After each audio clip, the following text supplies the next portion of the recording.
महाप्रबोधन यात्रा झाली. त्याच्यानंतर मधल्या काळामध्ये आम्ही विधानसभेच्या आधी मातृतीर्थ ते शिवतीर्थ हा मुक्त संवाद केला आणि मधल्या काळामध्ये पाऊस अनेक घटना होत्या. एकतर इलेक्शन नुकतंच झालेलं, त्याच्यानंतरच्या रिझर्वेशनचं आंदोलन, रिझर्वेशनच्या नंतर ज्या पद्धतीने वेगवेगळ्या हॅपनिंग घटना घडत गेल्या, आत्ता पावसाचं वातावरण, यामुळे थोड्या बाहेरच्या सभा निश्चितपणे थांबलेल्या आहेत.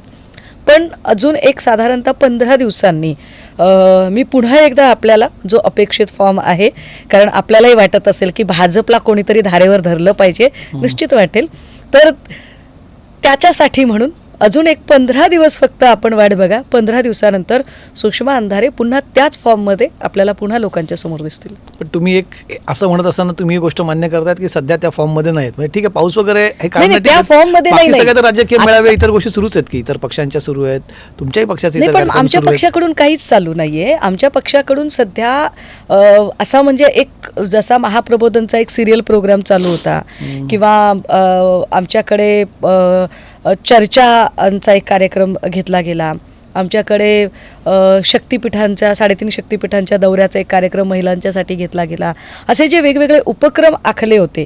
आत्ता तसा कुठलाही पक्षाचा अधिकृत उपक्रम चालू नाही आहे. आत्ता फक्त एकच उपक्रम असेल, तो असेल मराठवाड्यातल्या शेतकऱ्यांच्या मोर्चांच्यासाठीचा.